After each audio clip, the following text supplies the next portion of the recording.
말씀입니다. 제가 가지고 있는 성경으로는 신약 33페이지에 있는 마태복음 20장의 말씀, 우리 드라마 바이블로 함께 읽고 그 뒤에 하나님의 은혜 나누도록 하겠습니다. 제20장. 천국은 마치 품꾼을 얻어 포도원에 들여보내려고 이른 아침에 나간 집주인과 같으니 그가 하루 한 데나리온씩 품꾼들과 약속하여 포도원에 들여보내고 또 제3시에 나가보니 장터에 놀고 서 있는 사람들이 또 있는지라 그들에게 이르되 너희도 포도원에 들어가라 내가 너희에게 상당하게 주리라 하니 그들이 가고 제6시와 제9시에 또 나가 그와 같이 하고 제11시에도 나가보니 서 있는 사람들이 또 있는지라 이르되 너희는 어찌하여 종일토록 놀고 여기 서 있느냐 이르되 우리를 품꾼으로 쓰는 이가 없음이니이다 이르되 너희도 포도원에 들어가라 하니라 저물매 포도원 주인이 청지기에게 이르되 품꾼들을 불러 나중 온 자로부터 시작하여 먼저 온 자까지 삭을 주라 하니 제11시에 온 자들이 와서 한 데나리온씩을 받거늘 먼저 온 자들이 와서 더 받을 줄 알았더니 그들도 한 데나리온씩 받은지라 받은 후 집주인을 원망하여 이르되 나중 온 이 사람들은 1시간밖에 일하지 아니하였거늘 그들을 종일 수고하며 더위를 견딘 우리와 같게 하였나이다. 주인이 그 중에 한 사람에게 대답하여 이르되 친구여 내가 네게 잘못한 것이 없노라. 네가 나와 한 데나리온의 약속을 하지 아니하였느냐. 네 것이나 가지고 가라. 나중 온 이 사람에게 너와 같이 주는 것이 내 뜻이니라. 내 것을 가지고 내 뜻대로 할 것이 아니냐. 내가 선함으로 네가 악하게 보느냐. 이와 같이 나중된 자로서 먼저 되고 먼저 된 자로서 나중되리라. 예수께서 예루살렘으로 올라가려 하실 때 12 제자를 따로 들이시고 길에서 이르시되 보라, 우리가 예루살렘으로 올라가노니 인자가 대제사장들과 서기관들에게 넘겨지매 그들이 죽이기로 결의하고 이방인들에게 넘겨주어 그를 조롱하며 채찍질하며 십자가에 못 박게 할 것이나 제3일에 살아나리라. 그때 세베대의 아들의 어머니가 그 아들들 데리고 예수께 와서 절하며 무엇을 구하니 예수께서 이르시되 무엇을 원하느냐. 나의 이 두 아들을 주의 나라에서 하나는 주의 우편에 하나는 주의 좌편에 앉게 명하소서. 너희는 너희가 구하는 것을 알지 못하는도다. 내가 마시려는 잔을 너희가 마실 수 있느냐. 할 수 있나이다. 너희가 과연 내 잔을 마시려니와 내 좌우편에 앉는 것은 내가 주는 것이 아니라 내 아버지께서 누구를 위하여 예비하셨든지 그들이 얻을 것이니라. 10 제자가 듣고 그 두 형제에 대하여 분이 여기거늘 예수께서 제자들을 불러다가 이르시되 이방인의 집권자들이 그들을 임의로 주관하고 그 고관들이 그들에게 권세를 부리는 줄을 너희가 알거니와 너희 중에는 그렇지 않아야 하나니 너희 중에 누구든지 크고자 하는 자는 너희를 섬기는 자가 되고 너희 중에 누구든지 으뜸이 되고자 하는 자는 너희의 종이 되어야 하리라. 인자가 온 것은 섬김을 받으려 함이 아니라 도리어 섬기려 하고 자기 목숨을 많은 사람의 대속물로 주려 함이니라. 그들이 여리고에서 떠나갈 때 큰 무리가 예수를 따르더라. 맹인 2 사람이 길가에 앉았다가 예수께서 지나가신 다음을 듣고 소리질러 이르되 주여, 우리를 불쌍히 여기소서. 다윗의 자손이여. 무리가 꾸짖어 잠잠하라 하되 더욱 소리질러 이르되 주여, 우리를 불쌍히 여기소서. 다윗의 자손이여. 예수께서 머물러 서서 그들을 불러 이르시되 너희에게 무엇을 하여 주기를 원하느냐. 주여, 우리의 눈뜨기를 원하나이다. 예수께서 불쌍히 여기사 그들의 눈을 만지시니 곧 보게 되어 그들이 예수를 따르니라. 아멘. 하나님의 말씀을 나누기에 앞서서 교회 소식을 전해드리도록 하겠습니다. 은혜 중에 오톡스 시즌 2가 계속해서 진행되고 있습니다. 얼마 이제 남지 않은 반절도 남지 않은 상황 가운데 있는데 계속해서 기도의 원을 그리시면서 기도하는 일에 힘써 주시는 우리 모든 주의 성도님들이 되시길 간절히 소원합니다. 오늘 예배 후에 6시 반 비전홀에 오이코스 리더 모임이 있습니다. 해당되시는 리더님들 함께 참여해 주셔서 마음을 모아 기도하는 시간 갖도록 하겠습니다. 제가 기도하고 하나님의 말씀 나누도록 하겠습니다. 하나님 아버지, 오늘 이 토요일 주님의 은혜와 주님의 사랑을 기대하며 우리가 이 자리에 모였습니다. 바라옵건대 하나님의 은혜로 하나님의 말씀으로 주님의 진리로 무장되는 이 시간이 되게 하여 주시옵고, 주님이 어떤 분이신지, 우리들의 인생에 어떤 일을 이루시는지, 우리들의 삶에 무엇을 기대하는지 밝히 아는 시간이 되게 하여 주시옵소서. 그로 인하여서 우리가 진정한 제자로 거듭나게 하시고 제자로서 온전히 살아가는 우리 모든 주의 권속들의 삶이 될 수 있도록 은혜 위에 은혜를 더하여 주시옵소서. 우리 주 예수 그리스도의 이름으로 간절히 기도드립니다. 아멘. 오늘 20장 말씀 중에서도 저는 1절에서 16절을 중점적으로 말씀을 나누고자 합니다. 1절에서 16절은 우리 공정과 대가에 민감한 MZ세대가 보면은 아주 기가 막힌 말씀이 아닐 수가 없습니다. 왜냐하면 MZ세대의 특징 중 하나는 뭐냐면 공정성에 굉장히 예민하다는 거거든요. 내가 들인 시간, 내가 들인 마음, 노력에 상응하는 대가가 반드시 주어져야 되는데, 이게 다른 사람과 반드시 차별하게 주어져야 되고 대가가 주어져야 합니다. 그런데 오늘 본문을 보게 되면 아침 일찍 일한 사람과 1시간 일한 사람의 대가가 어때요? 똑같아요. 한 데나리온으로 동일합니다. 이건 MZ세대가 뒷목 잡을 들고 일어날 소지가 있는 말씀이고 불공정 계약이다라고 이렇게 일어설 말씀입니다. 그런데 사실 이 말씀이 MZ세대만 마음이 어려운가? 우리의 마음도 사실 어렵죠. 이게 공정하게 느껴지지 않는 겁니다. 분명히 일하는 시간이 다른데 대가가 똑같다. 그러면 나도 일 많이 하지 않고 1시간만 일하고 싶지. 저만 그래요. 네, 그렇지 않나요? 똑같이 대가가 똑같다면 나도 1시간만 일하고 싶지, 일을 많이 하고 싶은가, 이런 생각이 우리들에게 들 것이고 뭔가 불공정하게 느껴질 수밖에 없습니다. 근데 사실 우리가 이 말씀을 살펴봄에 있어서 두 가지를 반드시 붙잡아야 하는데, 그게 뭐냐면 하나는 오늘 본문이 비유라는 것을 잊어서는 안 되는 겁니다. 비유에는 주님의 숨겨진 뜻이 존재하고 그렇기에 반드시 신앙과 연결해야 할 필요가 있는 것이 바로 오늘 본문이요. 그리고 또 하나는 오늘 20장이 어떻게 시작을 하고 있는지를 우리가 유념해야 되는 것입니다. 여러분 20장 1절을 보시게 되면 어떻게 기록이 되어 있죠?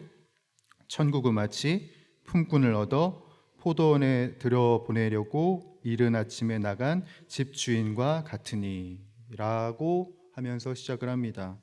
천국은 품꾼을 얻어 포도원에 들여보내려고 나간 집주인과 같다. 즉 오늘 말씀의 포인트는 사람이 아닙니다. 여러분, 사람이 얼마나 노동을 했고 얼마의 대가를 받았는지에 초점을 맞추면 안 돼요. 오늘 본문의 포인트는 어디에 있냐면 주인을 향해야 되는 것입니다. 주인이 어떤 행동을 했고 어떤 이야기를 했는지 우리의 신앙과 결부해서 봐야 한다라는 것이죠. 이런 두 가지의 의미를 마음에 새기고 오늘 이 본문을 다시금 살펴보도록 하겠습니다. 여러분 3절에서 7절을 한번 좀 봐주실까요? 3절에서 7절. 자, 3절에서 7절을 보시게 되면은 집주인이 굉장히 바쁘게 움직였다는 것이 우리들이 보이게 됩니다. 그렇죠? 1절에 이른 아침부터 시작해서 제3시, 제6시, 제9시, 제11시, 그렇죠? 이렇게 계속해서 5번이나 움직였다는 거죠. 이 말씀에서 나오는 시간의 체계는 지금 우리 현재 저희가 갖고 있는 시간 체계와 달라서 플러스 6을 더해야 됩니다. 그래서 오늘의 시간대로 다시 말씀을 드리자면은 이른 아침, 오전 9시, 낮 12시, 오후 3시, 5시 이렇게 5번에 걸쳐서 계속 왔다 갔다 했다는 것입니다. 제가 어렸을 적에 이 말씀을 보면서 어떤 생각을 했냐면, 아니 이 주인은 하인이 없나?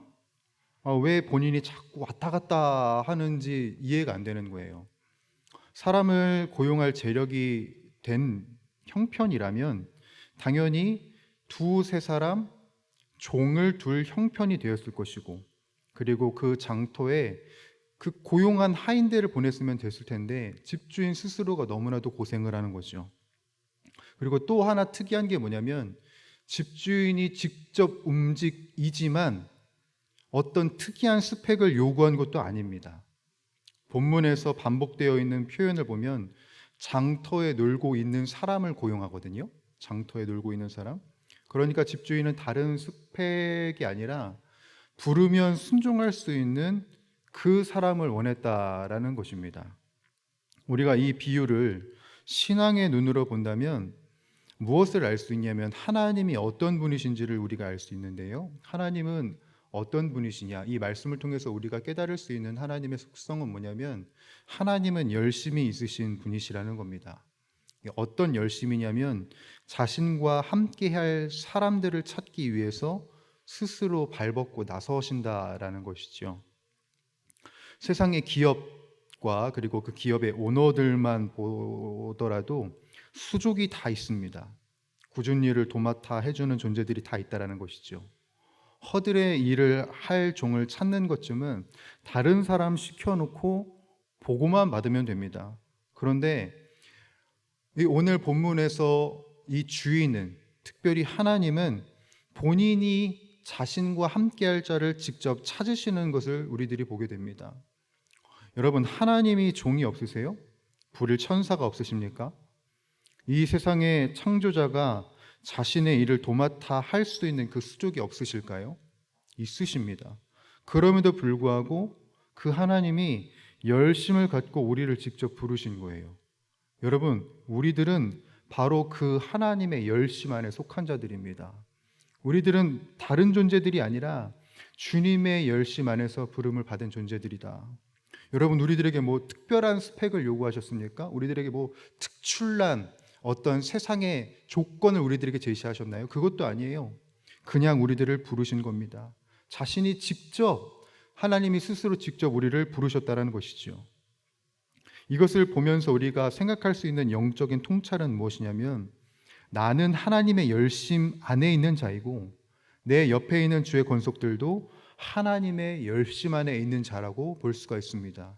그래서 우리 앞뒤적으로 이렇게 좀 인사를 할까요? 당신은 하나님의 열심 안에 있습니다. 예. 나라는 존재는, 우리라고 한다는 존재는 바로 하나님의 열심 안에 있는 것입니다. 이 말인즉슨 주님의 열심이 지금 이 순간에도 끊임없이 우리를 붙들고 계시고 우리를 견인하고 계시고 우리를 인도하신다는 것을 의미합니다. 더불어 주님의 열심 안에 있는 지금 이 순간이 바로 우리들에게 있어서는 천국이라는 것이지요. 1절을 다시금 말씀드리지요. 천국은 마치 품꾼을 얻어 포도원에 들여보내려고 이른 아침에 나간 집주인과 같으니. 아멘. 아래 내려와서 7절을 보게 되면 품꾼들이 나가서 일을 할 수밖에 없었던 처지에 대해서 설명이 되어 있습니다. 우리를 품꾼으로 쓰는 이가 없었다. 그래서 우리가 놀 수밖에 없었다라고 이야기를 하죠. 어느 누구도 우리를 주목하지 않았다는 겁니다. 그런 우리를 누가 주목하시냐? 바로 주인이 주목하고 하나님이 우리를 주목하시고 하나님이 우리를 위해서 스스로 열심을 내셨다라는 겁니다. 우리가 우리를 필요로 하는 이가 없는 이 세상 속에서 내 스스로 낭망할 때에 나는 이 세상에 필요 없는 존재인가? 나는 이 세상에 쓸데없이 태어난 존재인가? 내가 이렇게 스스로 낭망하고 있을 때 주인 되신 우리 주님은 우리를 계속해서 부르신 열심을 내셨고 지금 이 순간도 우리를 품으시고 안아주시는 하나님이시라는 사실인 것입니다. 그 주님의 손을 굳세게 붙잡고 주님의 열심 안에 살아가는 것이 바로 우리들의 태도가 되어야 하고 우리들의 믿음이 되어야 하는 것이지요. 바로 이러한 믿음 안에 우리들이 굳건히 서기를 주님의 이름으로 간절히 축복합니다. 또 하나 살펴볼 것은 8절에서 9절인데요. 주인이 내려준 삭스를 보도록 하겠습니다. 8절에서 9절은 우리 함께 읽어볼까요? 읽어보겠습니다. 시작.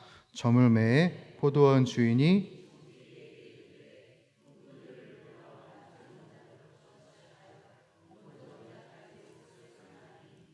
제11시에 온 자들이 와서 한 데나리온씩을 받거늘이라고 기록이 되어 있습니다. 포도원 주인이 모든 일과를 마치고 난 뒤에 품꾼들을 불렀어요. 그리고 나서 한 데나리온의 동일한 삭슬 주었습니다.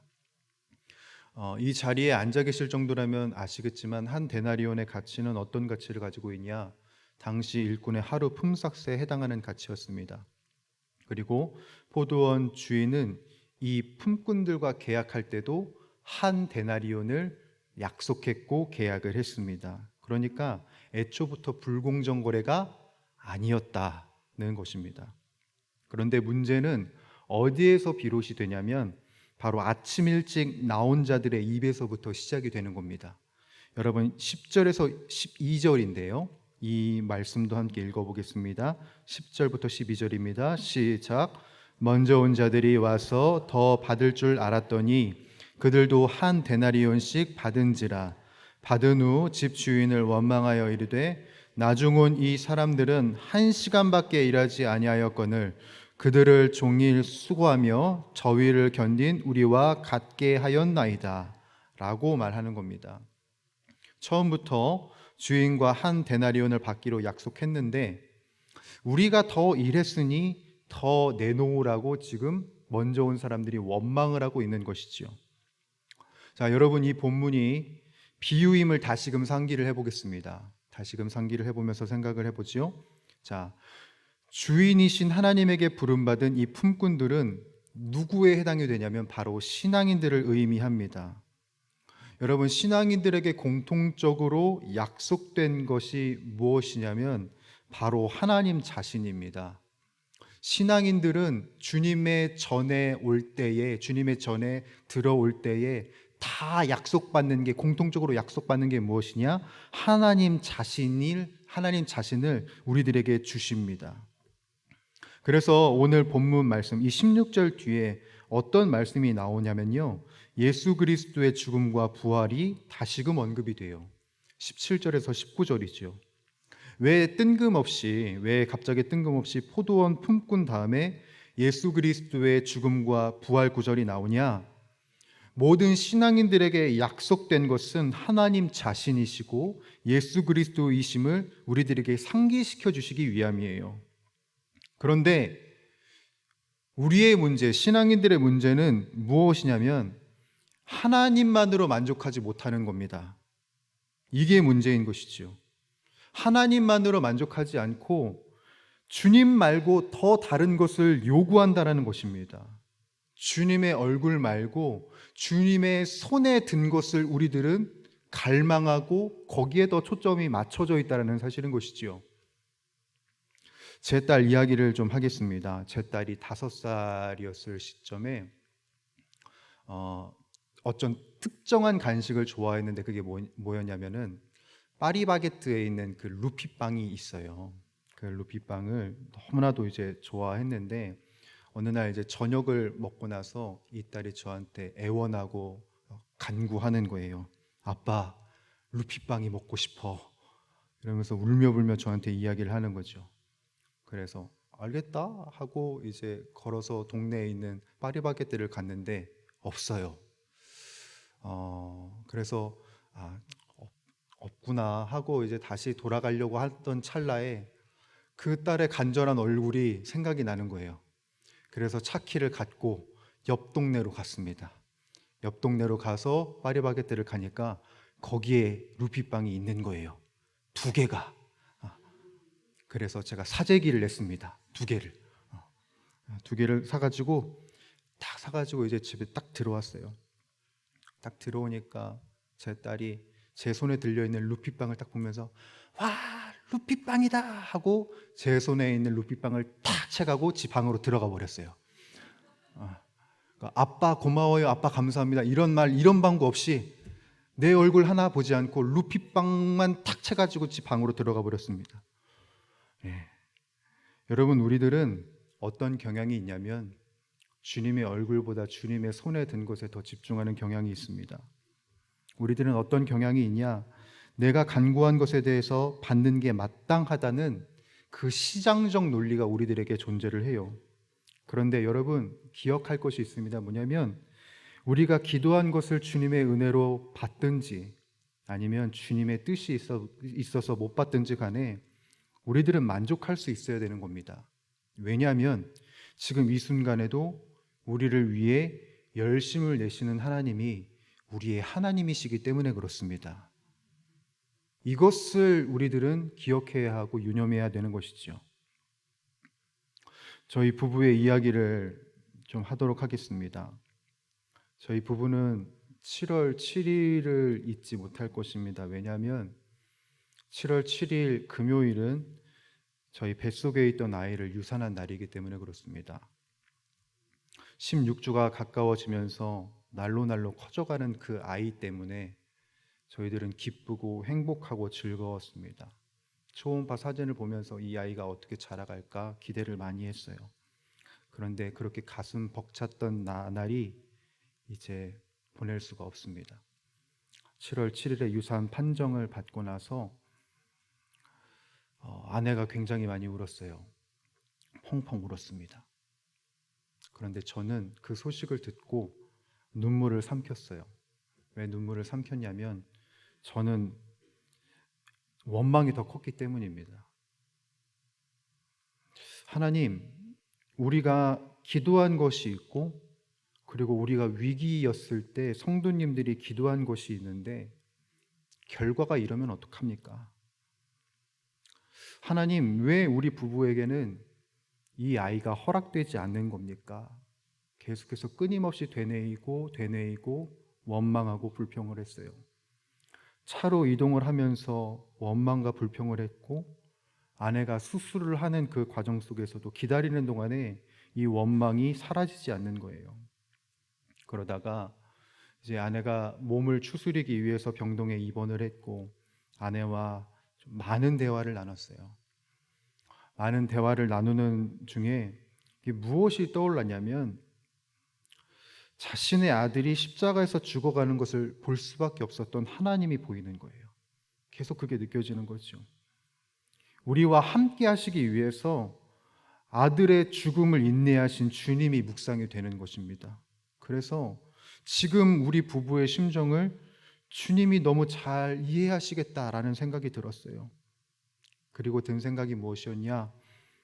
이 죽음 이후에 더 큰 영광이 온 것처럼 우리 부부의 앞날에도 더 큰 계획과 영광의 때를 주님이 기대하고 계시겠구나라는 생각이 들었어요. 여러분, 우리들은 기도의 응답을 받지 못할 때가 있습니다. 우리가 원하는 것을 받지 못할 때가 있어요. 그 모든 것이 아픔이지만 그럼에도 불구하고 우리들이 잃지 말아야 할 것은 무엇이냐면 주님입니다. 우리들은 주님을 잃어서는 안 돼요.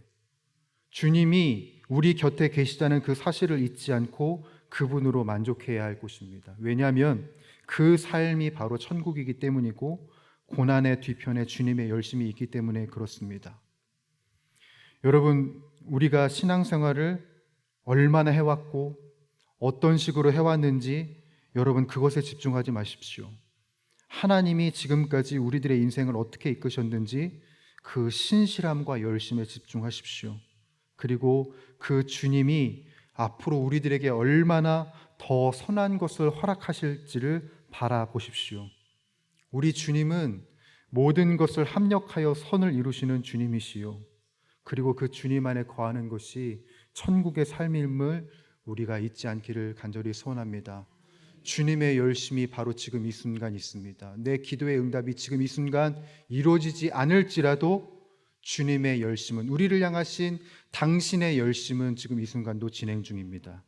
그 주님을 잊지 마시고 잃지 마시고 오늘 이 하루도 우리의 영혼까지 주님과 함께 동행해 나가는 그 나날들이 계속해서 이어지길 주님의 이름으로 간절히 축복합니다. 기도하겠습니다. 하나님 아버지, 인생을 살면서 우리들이 이 삶을 지나면서 주님을 놓칠 때가, 주님을 잊을 때가 참 많습니다. 이미 주님께서는 스스로를 우리들에게 약속하여 주셨음에도 불구하고 주님만으로 만족하지 못하고 주님께 더 달라고, 더 내놓으라고 주님의 손을 보며 주님의 얼굴을 보지 못하는 우리들의 신앙을 살아왔음을 주여 고백합니다. 하나님, 우리가 주님을 잃지 않고 주님을 잊지 않고 주님의 얼굴을 구하는 신앙이 되게 하여 주십시오. 그리고 주님의 얼굴을 구함으로 인해서 손 내밀어 주시는 그 주님의 손을 붙잡는 우리들의 신앙이 되게 하여 주시옵소서. 고난에 집중하는 것이 아니라 고난의 뒤편에 축복으로 일하실 주님을 집중하는 우리 모두가 되게 하여 주시옵소서. 그래서 우리 모든 용인영락교회 권속들이 천국을 맛보는 하나님의 사람이 되게 하여 주시옵소서. 이 모든 말씀 우리 주 예수 그리스도의 이름으로 간절히 기도드립니다. 아멘.